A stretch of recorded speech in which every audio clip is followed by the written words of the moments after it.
Presentación. Encantada. Bienvenidas, bienvenidos.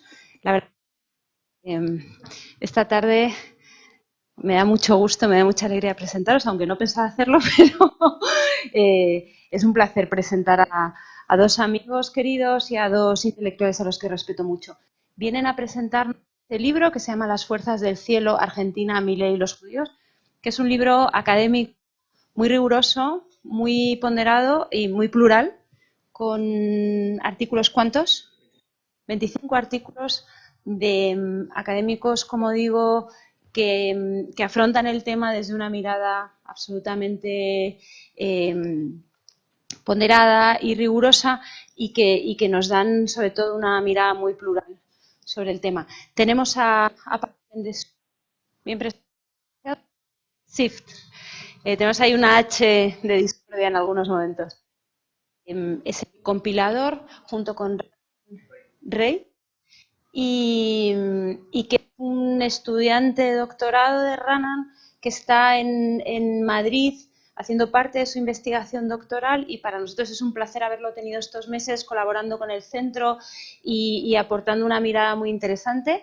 Y luego es un honor presentar a, voy a decir mi viejo amigo, no porque seas viejo, ni yo sea vieja, sino porque llevamos muchos años siendo amigos, Carlos Malamud, investigador principal del Real Instituto Elcano para el área de América Latina, catedrático de Historia en la UNED, y una persona a las que todos los que nos hemos dedicado en algún momento a trabajar sobre América Latina hemos admirado, hemos leído, hemos discutido en algunos momentos, pero él es una base del conocimiento en los estudios sobre América Latina en este país. Es un honor tenerlo aquí, es un honor que Carlos esté presentando a Pablo en este centro, y creo que va a ser un honor y un placer para todos nosotros escuchar. Muchas gracias, Ana, y sobre todo por esa la vieja amistad. Buenas tardes a todos. La verdad que está presentando este libro de Pablo y Ranan es una gran oportunidad, un gran gusto. Hablando de viejos amigos, Ranan también, Ranan Rey, es un viejo amigo, no solo de la casa, sino también mío. Y este libro yo creo que es una gran oportunidad para abordar un tema que de hecho se trata desde múltiples aristas. Para comenzar... Perdona, Carlos, me dicen que tienes que encenderlo para que se grabe. ¿Así? Sí. Sí. Para comenzar, yo le cambiaría el título. Y en vez de... la primera parte me parece estupenda, brillante, las fuerzas del cielo, pero en vez de Argentina, Milei y los judíos, lo titularía Argentina, Milei, los judíos e Israel. Porque de alguna manera el tema de la política exterior argentina y la vinculación de Argentina con Israel y la peculiar ligazón de Milei con Israel, sobre la cual luego volveremos, también es un tema central del trabajo.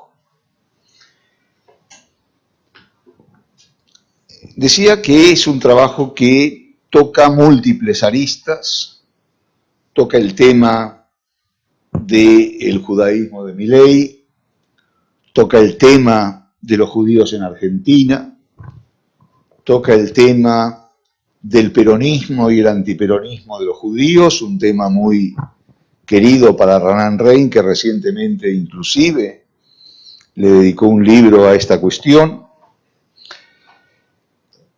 y toca múltiples cosas a lo largo del, un poco a lo largo de mi intervención volveré sobre ellas. Pero, ¿por qué es importante este libro? Y aquí déjenme comenzar citando a dos de los autores, porque este es un libro colectivo, escrito a múltiples manos. Se decía que hay 25 artículos distintos que abordan cada uno de ellos diferentes cuestiones. Dos de los autores, Isabel Rolandi e Ignacio Rujansky, dicen lo siguiente: A pesar de la naturaleza privada de las intimidades personales, la exposición de Milei de su identidad y su destacado perfil público lo convierten en un asunto de interés general.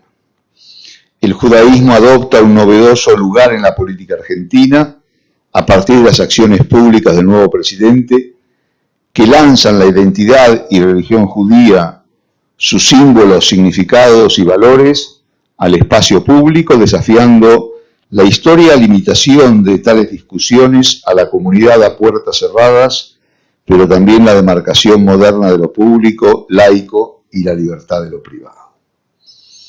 Y aquí es donde afloran toda una serie de cuestiones como esa intimidad o ese preservar la intimidad de los judíos, de la comunidad judía, frente a un personaje que de alguna manera tiene un perfil bastante histriónico, un poco lo que demanda su rol, lo que hizo posible también que ganara la elección y fuera presidente, pero que también expone a la comunidad judía a múltiples amenazas. Hay muchos judíos en Argentina temerosos de que el sesgo que está adoptando Milei con su declarado judaísmo, filojudaísmo, más su sesgo claramente, no diría pro-israelí, pero sí pro-Netanyahu, esté enajenando algunas alienaciones que puedan desatar una oleada de antisemitismo en la Argentina. También el libro aborda desde diversas perspectivas la historia de los judíos en Argentina. Una historia que tiene sus raíces o que hunde sus raíces en tiempos coloniales, cuando la Argentina todavía no existía, pero que comienza, podríamos decir, más o menos oficialmente, aunque judíos había de antes, por supuesto, pero que comienza el 14 de agosto de 1889, cuando el vapor Weser, un barco enviado con migrantes judíos y financiado por el barón Hirsch, llega al puerto de Buenos Aires. Y aquí el libro me empieza a tocar muchas cuestiones biográficas o personales. Mi tatarabuelo, Malamud, llegó a Argentina el 14 de agosto de 1889 en ese barco Weser. Desde allí se dirigieron a las colonias agrícolas de Santa Fe, que es otro tema recurrente en el libro, las colonias agrícolas de Santa Fe, Entre Ríos y Buenos Aires. E inclusive también se habla, como decía antes, de la vinculación de los judíos con el peronismo, con el antiperonismo. Renan Rein y otros autores hablan de una sólida cultura antiperonista, por lo menos el relato oficial de la comunidad judía se construye en torno a ese antiperonismo. Renan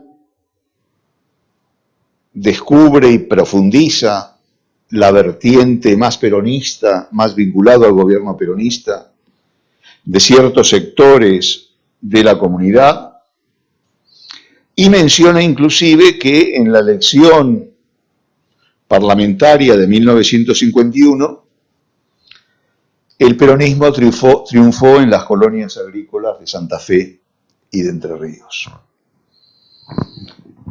Casualmente, mi tío Meyer, abuelo de mi hermano, o sea, mi tío abuelo, abuelo de mi hermano, no, hermano de mi abuelo, así es mi tío abuelo, que era profundamente antiperonista, como mi abuelo y como toda mi familia en líneas generales, y como yo hasta 1973, año de una profunda crisis religiosa que llevó a mi conversión por el peronismo, breve eso sí.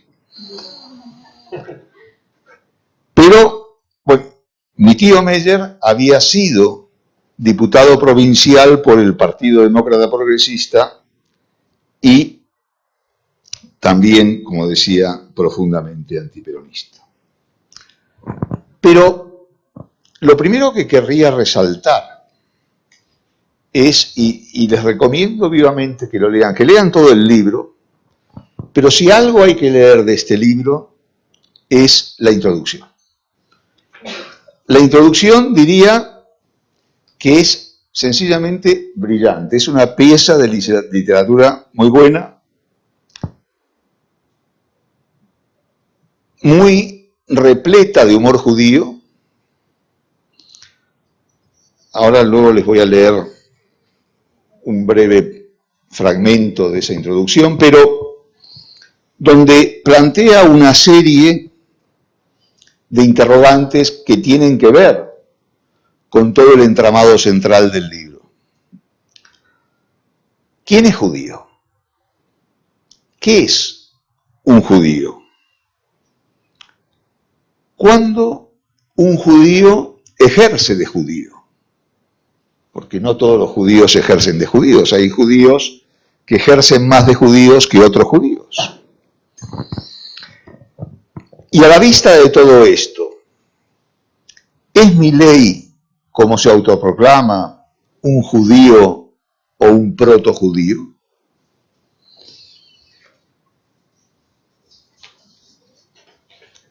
En la introducción, Ranán y Pablo dicen: lo que pasó aquella noche en Villa Crespo es un barrio de Buenos Aires con una gran densidad de población judía, no es un gueto, pero en sentido amplio podríamos decir que se le parece bastante. Inclusive durante mucho tiempo en Villa Crespo estuvo emplazado el estadio de un club de fútbol, Atlanta, que era de alguna manera el club de fútbol de la comunidad judía en Buenos Aires. Ranán, que es muy prolífico, le dedica otro libro también al fútbol, los judíos y Atlanta, y dice: lo que pasó aquella noche en Villa Crespo, la discusión que se fue extendiendo y ramificando entre todos los comensales y durante horas, es el epítome de aquel refrán en yiddish que reza: donde hay dos judíos, caben tres opiniones. Parte de la introducción se pierde, por así decirlo, aunque no se pierde, sino que se gana, en el relato, en el raconto de lo que fue aquella cena teórica en Villa Crespo, donde hay un rabino y hay otros múltiples personajes, y donde se ve precisamente esa disparidad de opiniones que nutren precisamente al ser judío. Y siguen diciendo los autores de la introducción: como dijeron el escritor israelí Amos Oz y su hija e historiadora Fania Oz, nosotros los judíos somos incapaces, es sabido, de ponernos de acuerdo acerca de todo lo que contiene, de lo que comience por las palabras nosotros los judíos. We the people. Entonces, vuelvo precisamente a esta cuestión. Es decir, ¿cuán integrado tiene el Talmud Milei, teóricamente judío, al Talmud o a la Cábala? Es decir, ¿en qué sentido Milei es capaz de expresar lo que dicen nuestros prologuistas de que donde hay dos judíos caben tres opiniones? Es decir, o dicho de otra manera, ¿cuánto admite Milei el disenso o la contradicción? ¿Cómo se mueve en su interior esa alternativa entre el fanatismo y la tolerancia. Es decir, allí donde esté Milei y otro judío, por ejemplo, ¿cabrán tres opiniones? ¿O solo una y un cuarto? Es decir, la Milei y un cuarto de opinión de su interlocutor. Pablo, a quien aquí tenemos, y que es coautor también del libro, dice: el presidente Milei, en las distintas entrevistas que ha dado sobre el tema, es decir, su judaísmo, ha dicho que solamente le falta el pacto de sangre, es decir, la circuncisión, para culminar su proceso, y que espera hacerlo una vez que haya terminado su mandato, porque le sería imposible de compatibilizar, si lo hace antes, su rol político, como se sabe, extremadamente demandante, con la prohibición de trabajar en Shabbat, los sábados. Entonces, aquí me surge una opinión, y perdónenme por mi mal sentido del humor judío, pero la pregunta es: ¿cuán creíble es este argumento del Shabbat? Porque él podría culminar su proceso de conversión en este momento, y bueno, por supuesto que él se ha inclinado por la vertiente, porque judaísmos hay muchos, pero él se ha inclinado por la vertiente más conservadora, más ortodoxa del judaísmo, por esa vertiente que rechaza, y Milei lo hace de forma sistemática, la educación sexual, el aborto, todo lo que tenga alguna reminiscencia woke. Su admisión del disenso es casi cero. Puede admitir algún disenso si viene de las filas enemigas, y ahí está toda su idea de batalla cultural.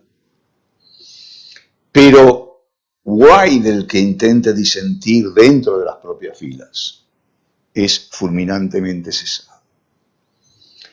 Desde esta perspectiva, por ejemplo, Milei ostenta un récord bastante significativo. No solo es el primer presidente libertario en la historia del mundo, sino que en poco más, bueno, ya lleva casi 15 meses de presidente, pero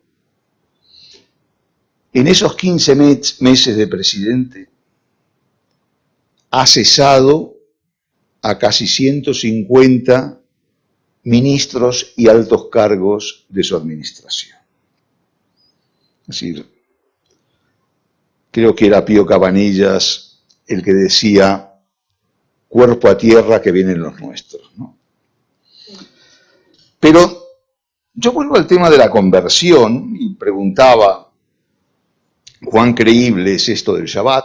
¿O es que acaso hay algún temor reverencial por parte de Milei al pacto de sangre? Es decir, si su temor tiene que ver con que el Moel, es decir, el encargado de practicar la circuncisión, sea un fanático seguidor suyo, y en tanto fanático seguidor suyo, se equivoque a la hora de elegir el instrumento para circuncidar y en vez del bisturí correspondiente, elija la motosierra. Entonces, este Milei, cuasi converso, porque no ha terminado de culminar su proceso de conversión,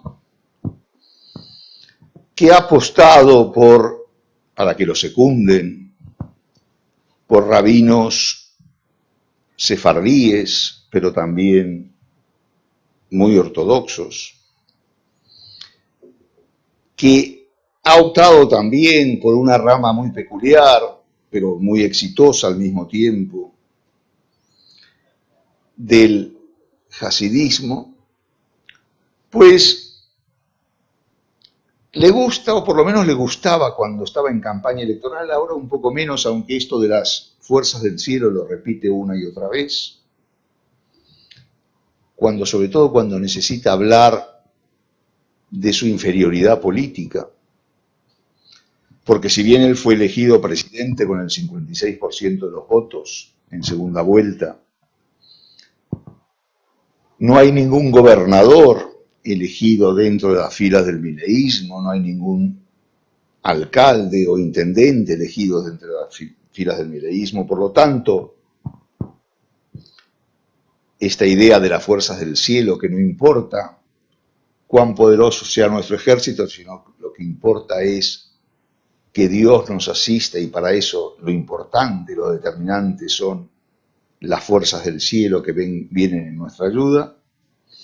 Pero Milei decía, era muy partidario y sigue siendo de alguna manera de las citas bíblicas, y algo que le encanta es hablar del éxodo de Egipto a la tierra prometida y del papel de liderazgo, del papel protagónico que en ese éxodo jugaron, por supuesto, Moisés y su hermano Aarón. Y aquí la identificación que hace inmediatamente, automáticamente Milei de ese dúo fraternal Moisés y Aarón, lo lleva a su propia identidad, y en vez de Moisés y Aarón están Javier y Karina, es decir, Javier y su hermana, o como él la llama, Javier y el jefe. Afortunadamente para Milei, el delito de blasfemia no existe en el judaísmo, aunque algunos lo condenan. Otros temas que se abordan, y voy concluyendo, tienen que ver con la afiliación política de Milei y con el sesgo ultraconservador y ultraderechista de la gestión de Milei. Y esto vinculado con la represión habida en Argentina en los años 70, con anterioridad a la dictadura militar y con posterioridad a la dictadura militar. Y el alineamiento cada vez más intenso con esa dictadura militar. Un alineamiento que inicialmente Milei no tenía. Pero sí Victoria Villarroel, su vicepresidenta, con la cual, por cierto, se ha peleado. No está en la lista de esos 140 y pico cesados porque no puede cesarla,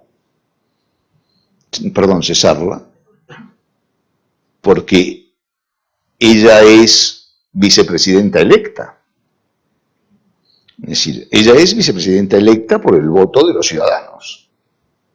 Entonces, si ella sale de la escena política es porque renuncia, como ocurrió tantas otras veces, pero no porque el presidente por decreto la pueda cesar. Ya le gustaría sacarla del medio.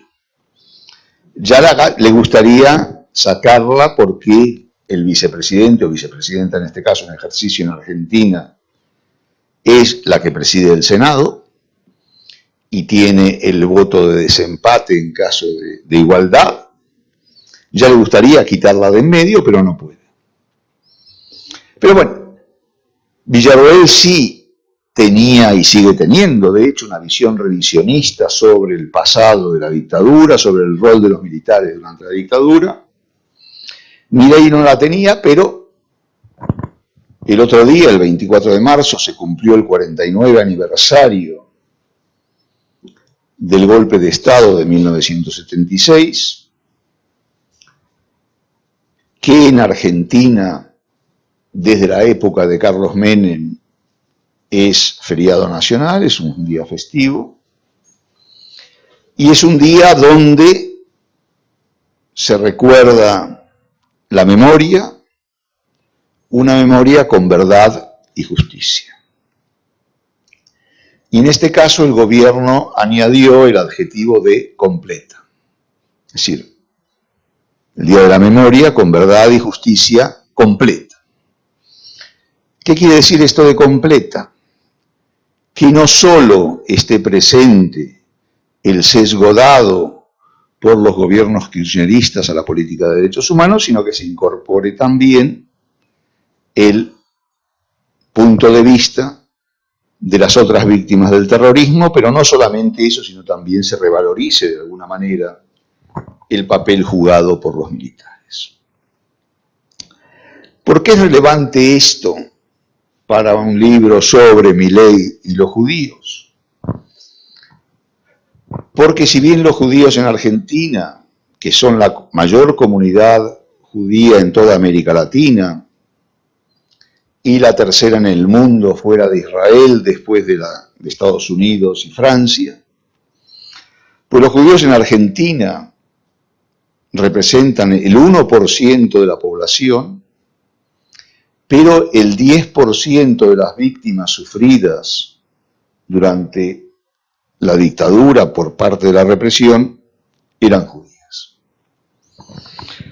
Y finalmente está el tema de la política exterior del gobierno argentino, abordado en múltiples estudios, pero de forma más monográfica por Fabián Bosover en su capítulo, donde ahí hay otro tema que tiene gran relevancia, que tiene gran interés, como es el de la relación de Milei con Israel, pero también, y que está indisolublemente unida a esta cuestión, el de Milei con Trump.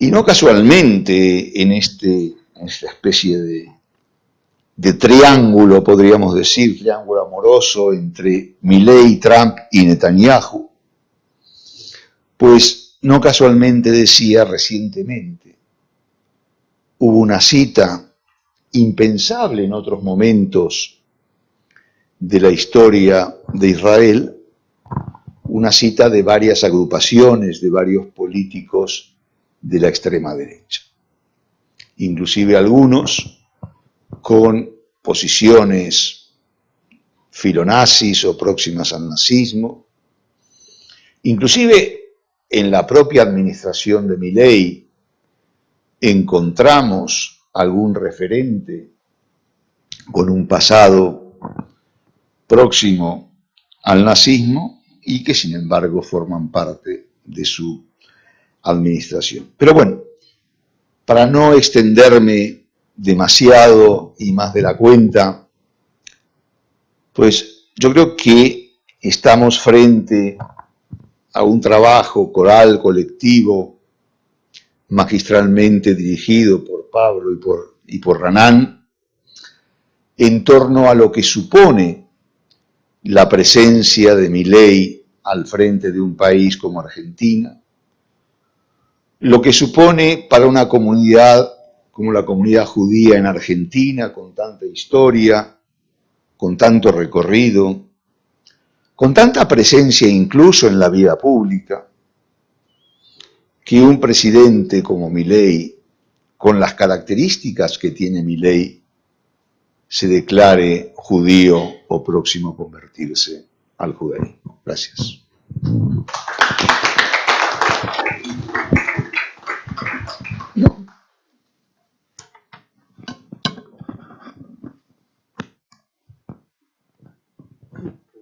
Hola, hola. ¿Sí? Vale. Bueno, primero que nada, gracias al Centro Sefarad, a Ana, a Carlos por haber aceptado la invitación.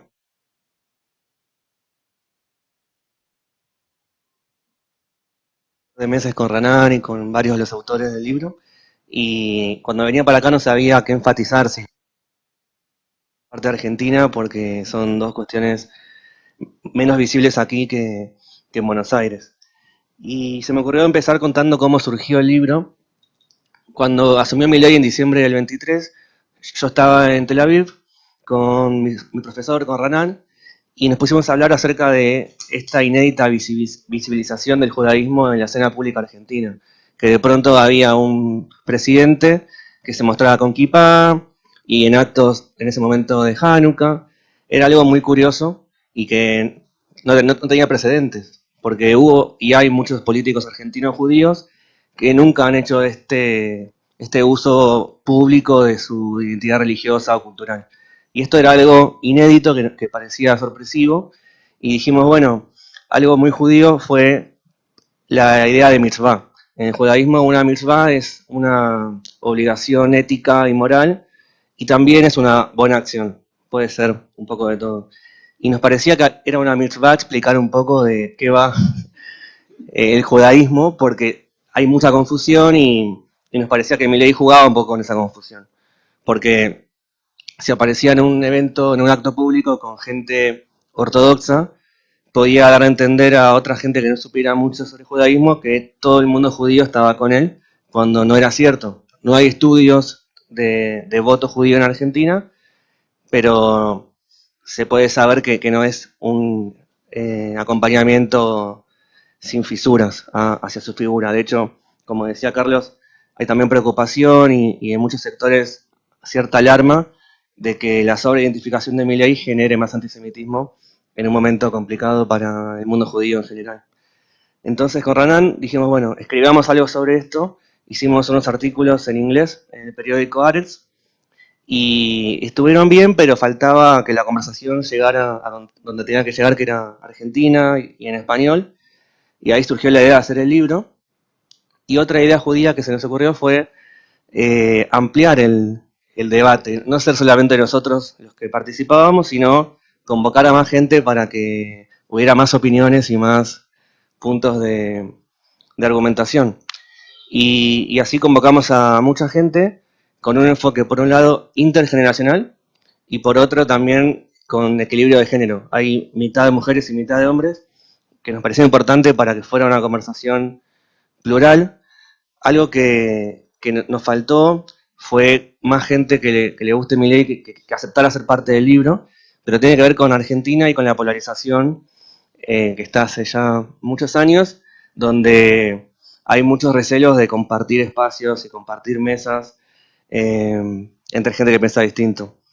De todos modos, un poco lo pudimos solucionar eso en Argentina, porque lo presentamos en Buenos Aires con una diputada argentina judía muy cercana a Milei, Sabrina Smichet, y de esa manera la conversación se fue como diseminando, pero dentro del libro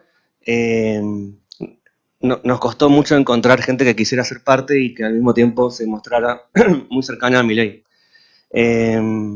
Y hay gente muy distinta, hay escritores, historiadores, sociólogas, una escritora muy buena que es Julia Cormar, porque son 24 ensayos y un cuento. Me gustaba esa idea de que fuera como algo distinto. Y eso, la idea es abrir a que haya más preguntas, porque hablaba con Carlos antes de venir para acá, es complicado hacer un libro de historia cuando la historia sigue sucediendo y los hechos se siguen llevando a cabo. Entonces la idea es ver que este elemento de Milei, su acercamiento a una parte del judaísmo, es llamativo, es algo que no sucedió antes y que merecía un poco de atención. Y puedo contar un poco de mi texto. Son todos textos cortitos, de 10 páginas más o menos cada uno, y en el mío lo que hago es contar un poco, en pocas palabras, qué es el judaísmo y quién es judío, y también cómo es el procedimiento para la conversión que Milei dice que quiere hacer y que no sabemos si en algún momento va a poder culminar. En mi caso personal, como hice la conversión en un espacio reformista, tenía como ese conocimiento de primera mano de cómo es, y me pareció importante también explicarlo como si fuera una especie de manual de instrucciones, porque es muy, muy largo y muy difícil el proceso. Uno tiene que ir hacia un rabino o una rabina contarle de su intención de ser judío, ser aceptado y luego estudiar mínimamente 1 año y medio, dar un examen y en ese examen se evalúa el conocimiento adquirido y las intenciones. Tiene que haber buenas intenciones.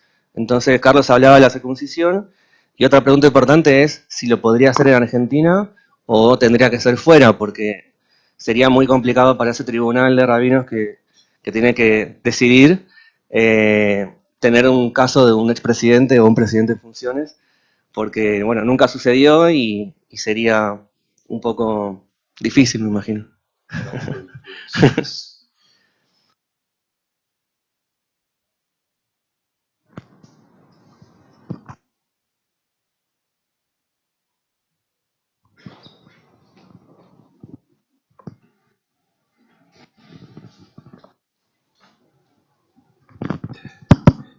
Gracias, buenas tardes. Siempre muy interesante, sobre todo la figura de Milei, que ha sido como un meteorito que ha caído en la política mundial y todo el mundo se pregunta muchas cosas de Milei. Yo creo que el primer sorprendido es él. Y luego la propia comunidad judía, que de repente se ve en el foco y no tienen mucha tradición de estar en el foco, creo yo. Prefieren están y se sabe que están, pero de repente igual están recibiendo demasiada luz sobre la propia comunidad en Argentina y eso a lo mejor no les gusta. Yo lo que quería preguntar es cómo se ve en Israel este fenómeno de Milei y cómo aparentemente sería una buena noticia que haya un presidente de un país importante como Argentina que es judío, o hay alguna reticencia por algún sector en Israel, del gobierno o de la sociedad. Gracias. Del gobierno seguro que no. Sí, el gobierno está contento, Netanyahu está contento porque no tiene mucho apoyo hoy en día de muchos sectores y lo recibe muy felizmente. En la sociedad civil hay dos cosas. Por un lado, desconocimiento de Argentina. Argentina es un país periférico que está muy lejos de Israel. Son 12.000 kilómetros de distancia y es un país que está en crisis económica, entonces tampoco es un país muy relevante en el tablero internacional. Entonces no se sabe mucho de Argentina en general, a pesar de que se estima que 1% de Israel es de origen argentino.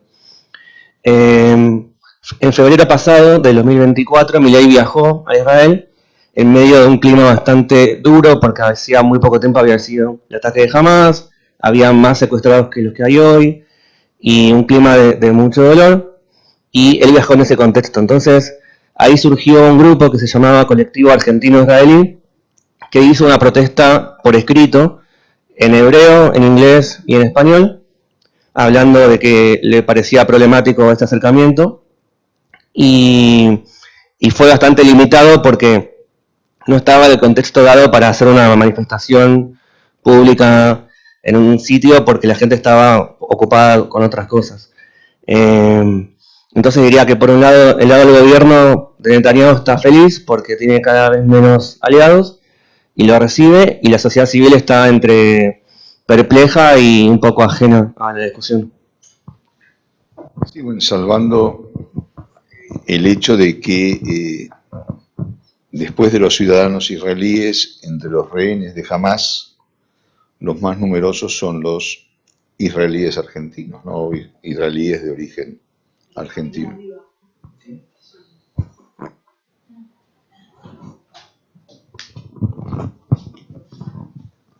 Hola, buenas tardes.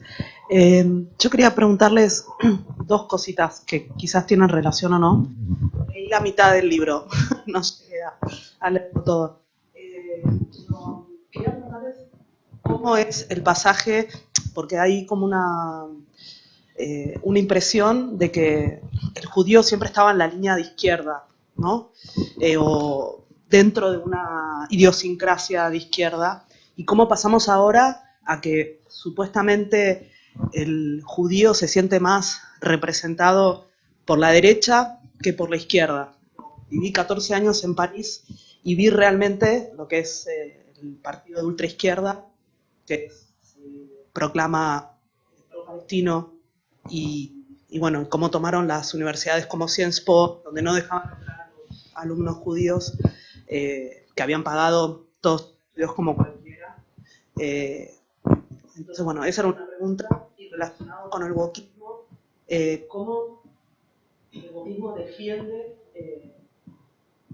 ciertos valores pro-palestinos que son contradictorios a los derechos que se defienden normalmente dentro del wokismo, ¿no? No sé si se entiende bien lo que pregunté. A ver, sobre la primera parte de la primera pregunta, lo que hay que tener presente es que la comunidad judía en Argentina, o los judíos en Argentina, porque hay muchos judíos que viven fuera de la comunidad judía incluso, pero tienen muchos de ellos una vida pública bastante notoria. Y es verdad que durante mucho tiempo la participación de los judíos en organizaciones políticas de izquierda o inclusive en los años en que la lucha armada se convirtió en una actividad, muchas comillas, normal. También hubo muchos judíos en las filas de las organizaciones guerrilleras, tanto ERP como montoneros. Pero eso no quita para que también hubiera muchos judíos en partido de derecha o con una posición mucho más orientada a la derecha.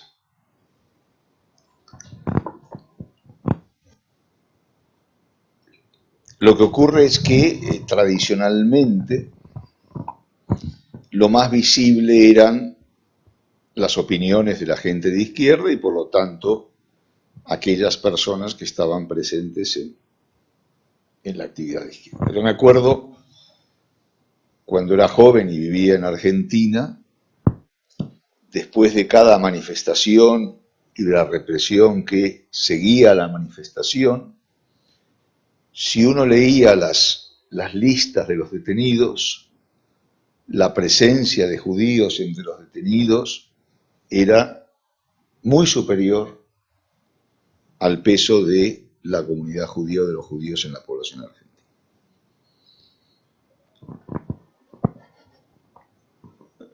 Por ejemplo, yo estudié en un colegio, el Nacional de Buenos Aires, un colegio adscrito a la Universidad de Buenos Aires, un colegio bastante sui generis de alguna manera, pero donde más del 40% era una institución pública, dependiente de la Universidad de Buenos Aires, laica, pero donde el 40% prácticamente de mis compañeros eran de origen judío. Lo cual da una idea de la dimensión pública que parte de la comunidad tenía en la vida cotidiana, por lo menos de las grandes ciudades como Argentina, Rosario o Córdoba. Sobre la segunda parte, o la segunda pregunta, el tema es más complicado,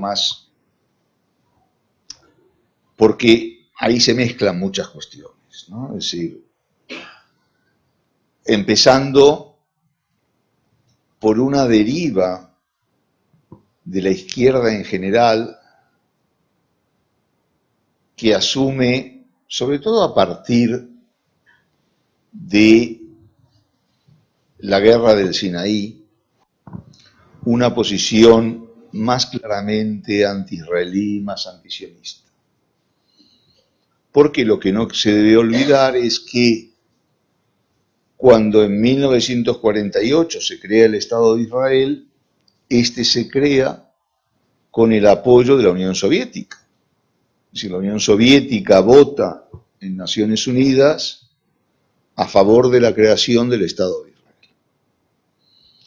Sin embargo, sobre todo a partir de la guerra del 57 y más después de la guerra de los 6 días, hay un cambio importante en la posición que asume una postura más anti-israelí, más antisionista.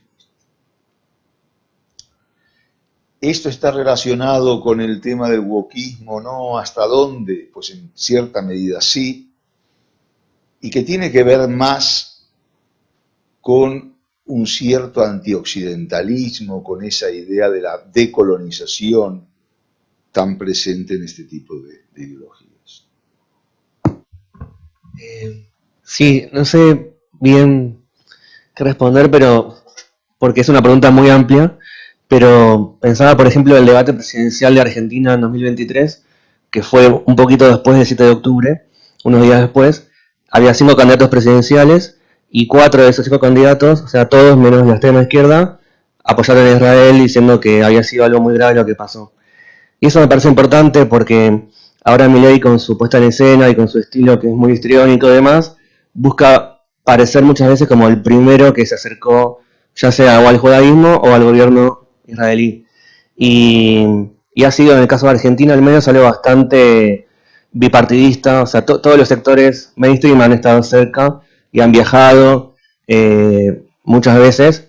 Hubo conflictos también en los últimos años, pero últimamente hay un vínculo bastante bueno entre los dos países y eso me parece también interesante de Argentina, que se diferencia mucho de otros países en este contexto, porque escucho a veces, hay gente que dice, bueno, si hubiese ganado Massa, hoy habría una posición pro Hamas. Y eso no es cierto porque Argentina tiene una comunidad judía muy importante y hay sectores eh, que participan en diferentes partidos políticos de los más importantes.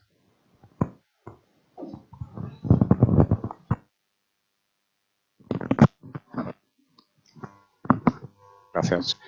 Sí, yo tengo dos preguntas. Una de ellas que se sale, creo, de este marco, pero me parece pertinente. ¿Sabemos de dónde viene Milei en términos ideológicos, espirituales?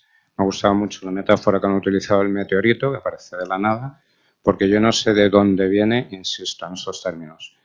Y la segunda sería, ¿ha habido a lo largo de estos 15 meses algún punto de inflexión que le haya llevado hacia ese judaísmo? Ya venía de antes. Y finalmente, una opinión estrictamente personal, cuando se está hablando aquí de una serie de líderes, pues, bueno, uno de ellos evidentemente judío, que es Netanyahu, de Trump, que puede identificarse incluso como supremacista blanco, en mi opinión. Yo creo que una evolución ideológica a nivel global que está habiendo es el surgimiento de una serie de líderes, hombres heterosexuales, blancos, que ya no son, siendo de extrema derecha, antijudíos o antisionistas, que buscan incluso cierto ultraliberalismo, desmantelamiento de lo que se ha llamado estado de bienestar. Y eso es lo que para mí les está uniendo en esa carrera frenética que tienen contra una izquierda supuesta o ficticia, porque yo lo del woke no lo veo tan claro, no lo veo tan organizado, viene de los años 70, pero que luego se manifiesta a nivel muy personalista con líderes, como pasó con Pedro Sánchez, por ejemplo. Y yo cito que el partido de Abascal, Vox, hasta hace relativamente muy poco, no era ni reconocido por la Embajada de Israel porque se le consideraba antisemita. Y ha sido hace muy poquito cuando ya ha habido relaciones con ellos. Gracias.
tenía un alumno judío.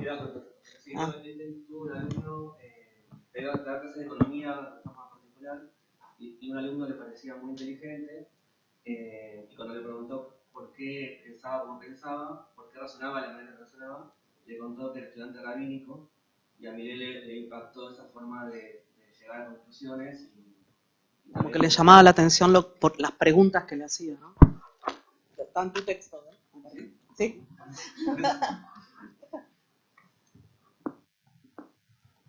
Lo que pasa es que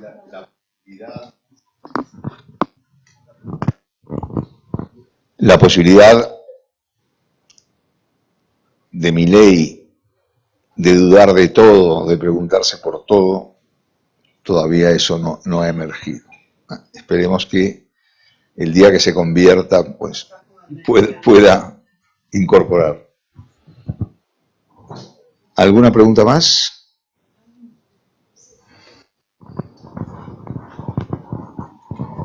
Gracias. Bueno, ahora que ya Milei está gobernando y que hay resultados muy duros para la población, se empiezan a aparecer los primeros bulos, como dicen en España, los rumores que empiezan a relacionar las cosas que él hace en detrimento del pueblo a favor de supuestos capitales judíos, gente judía que entra por fronteras, como mucho complot. Y sin embargo no se está viendo ningún tipo de organización de parte de organizaciones judías o lo que sea para desmentir. O sea, nosotros vemos constantemente en Twitter que aparecen esas desmentidas abajo, esos fact-checking, donde dice esto no es verdad, en realidad es una foto, pero eso, yo no sé si es por Elon Musk o por lo que sea, pero no se activa con los bulos judíos. Y tampoco parece haber organizaciones judías desde Argentina desmintiendo y tratando de hacer un poco de contrapeso. No sé si es mi percepción, si vos también lo ves así, y si te parece que esto es necesario. Sí. Sí, hay una teoría conspirativa que tiene ya muchos años en Argentina, que es la del plan Andinia. Es una teoría, sin sustento alguno, pero que habla de un plan judío para copar la Patagonia y que siempre estuvo en círculos de extrema derecha bastante marginales, y que es cierto que se está viendo como un cierto resurgir de eso en redes sociales, y es cierto que debería haber como una respuesta más concertada, pero no sé hasta qué punto ha crecido o siempre estuvo ahí. La verdad que desconozco el tema, ¿no? Si afortunadamente todavía no se habla del shekel coin, porque bueno, ya sería un poco rizar el rizo, ¿no? Pero no sé hasta dónde tiene sentido que organizaciones judías como la AMIA, la DAIA u otras entren en este debate, al menos de momento. Es decir, puede haber esos rumores, esos bulos, pero en términos de opinión pública todavía no se han materializado en prácticamente nada.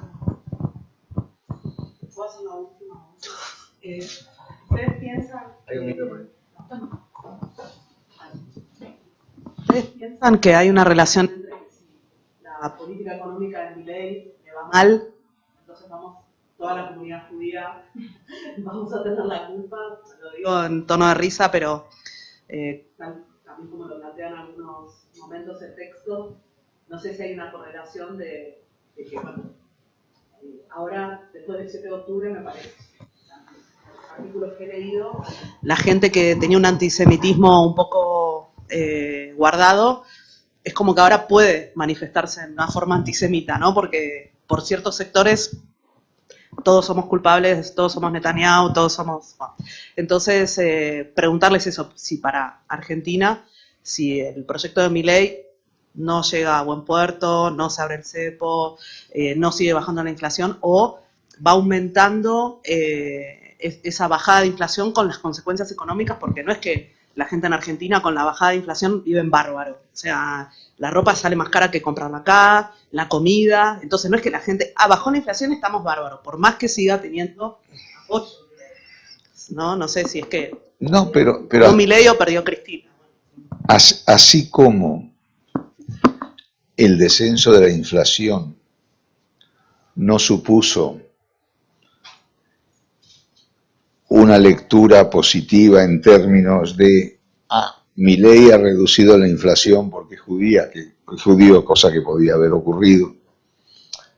Yo no creo que, bueno, por supuesto, locos hay en todas partes, a algunos se le va a ocurrir esta teoría de por culpa de Milei, por culpa de los judíos, estamos donde estamos.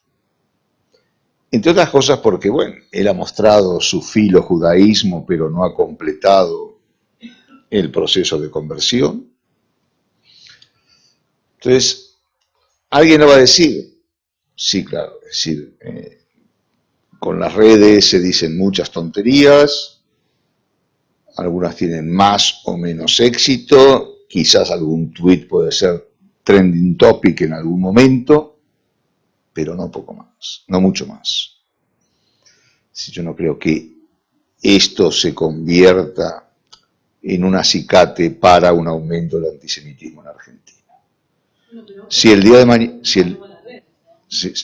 el día de mañana aumenta el antisemitismo en Argentina, no va a ser por Milei, va a ser por otras cosas, como se aumenta en otros lugares del mundo. Sí, yo no estoy tan seguro porque al principio de su gestión, cuando asumió, sobre todo Milei, se mostraban muchos actos judíos con Chabad, en Hanukkah y demás. Y me acuerdo de uno puntualmente que fue la primera semana de gestión, anunció un plan de ajuste muy fuerte y ese día se mostró un acto de Hanukkah. Ahora lo hace un poco menos, está como un poco más, no sé si cuidadoso es la palabra, pero no lo hace tanto como al principio, entonces tal vez no se produzca eso. Pero si lo vuelve a hacer, creo que hay un riesgo de que se asocie. Claro, porque siempre todos los bulos antisemitas tienen que ver con los judíos y el dinero. Entonces, si hay un. Sí. Pero me acuerdo ahora de un caso de una mujer famosa en Argentina que estuvo casada con Tinelli y hace un par de meses contó en las redes sociales que su medicamento para el cáncer estaba muy caro, mucho más caro que antes de Milei. Entonces dijo, Milei yo lo voté, pero le pido que usted ahora que es judío, no se olvide de nosotros los cristianos. Y lo dijo en redes sociales, estuvo en muchos portales de espectáculos, fue como viral en ese momento, y fue un episodio aislado, pero me parece que hay que estar atento a ver si no se disemina, porque es una cosa que, no sé, cuando empieza ese tipo de prejuicios es muy difícil después desarmarlos. ¿Y por qué Chabad está con Milei? Yo entendí por qué Milei está con Chabad, pero ¿por qué Chabad está con Milei? Si no, realmente no se entiende. Yo nací en Villa Crespo, fui al colegio Tarnuda, iba a todas.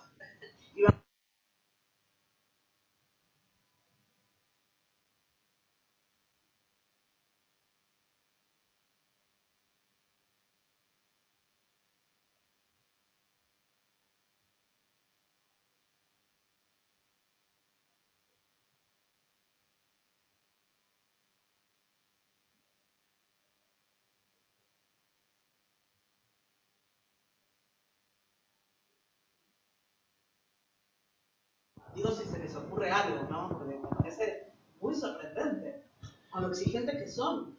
Sí, es curioso, hay un texto en el libro que es el de Soifer, Alejandro Soifer, que él hace como una historia de Chabad, y él plantea esta paradoja, ¿no? De que por un lado son muy estrictos en Chabad para dejarte pertenecer, y por el otro lado con Milei se han mostrado bastante laxos y... Tendré que pedir a Milei. Un flechazo. Bueno, yo quiero terminar dándos las gracias por esta... Sí, por esta charla tan sugerente, con tantísimas ideas que nos vamos, tantos caminos que habéis abierto, pero quiero que nos expliques, Pablo, cómo conseguir el libro, porque claro, hemos estado hablando de un libro, ustedes lo habrán visto, y que no tenemos físicamente, solo tú, que no sé cómo lo has conseguido. Soy judía, soy política. Ah, tú eres la que llamaste.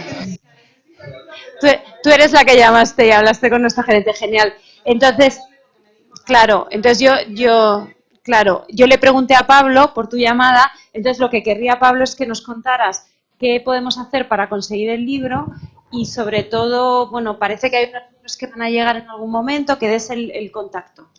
Sí, no sé si es mejor dar mi correo y escribir un correo cuando lleguen los libros, que llegan el jueves más o menos. ¿Y a qué librería van a ir? Espacio Late, en la calle San Hermenegildo 5, aquí en Madrid. Van a llegar el miércoles o jueves porque hubo una demora de parte de la editorial, pero esta semana va a haber una caja con varios libros.